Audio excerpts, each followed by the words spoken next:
बिस्मिल्लाहिर्रहमानिर्रहीम। 2022 की आखिरी शाम, 2022 में बहुत कुछ सीखा।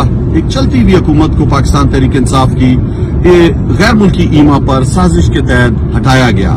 इसलिए हटाया गया कि इमरान खान इस्लामोफोबिया की बात करते रहे, इमरान खान हमारे प्यारे नबी सल्लल्लाहु अलैहि वसल्लम की हुर्मत की बात करते रहे, आजाद खारजा पॉलिसी की बात की, आजाद मईशत की बात की, पाकिस्तान को आगे लेकर गए, 6.1% से जीडीपी हमारा बढ़ाया, टैक्स कलेक्शन सबसे ज्यादा की, एक्सपोर्ट सबसे ज्यादा बढ़ाई, रेमिटेंस सबसे ज्यादा आ रहे थे। हमारे दौर में आपने देखा कि 4.5% से ज़राअत तरक्की कर रहा था, ट्रैक्टर पाकिस्तान की तारीख का सबसे ज्यादा बिक रहा था, सीमेंट बिक रहा था, मोटरसाइकिलें सबसे ज्यादा बिक रही थी, लोग खुशहाल थे, नौकरियां मिल रही थी। और एक ऐसी हुकूमत जिसने कोरोना से सबसे बेहतरीन तरीके से मुकाबला किया, उसको गिराया गया करोड़ों रुपए चलाकर, ईमान खरीद कर। और किन को लाया गया?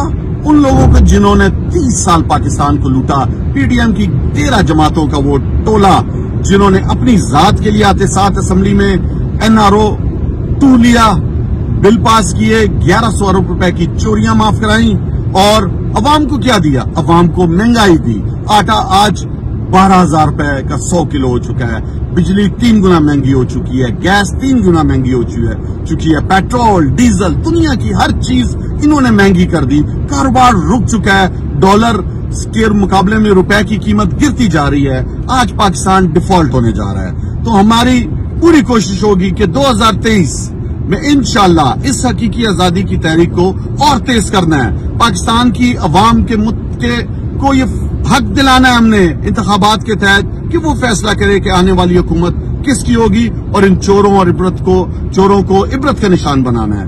मैं एक दफा आप सबको 2023 के नए साल की मुबारकबाद देता हूं, इस उम्मीद के साथ कि 2023 में इंशाअल्लाह पाकिस्तान को हकीकी मानों में आजाद करेंगे और इस्लामी फ्लाई रियासत बनाएंगे, कानून की पासदारी करेंगे और पाकिस्तान जिस मकसद के लिए बना है उस मकसद की तरफ इसको लेकर जाएंगे। तमाम पाकिस्तानी अजीम लोग हैं, अजीम कौम है, बहादुर लोग हैं, गैरतमंद लोग हैं। आप सबको मेरा बहुत बहुत सलाम और मुबारक।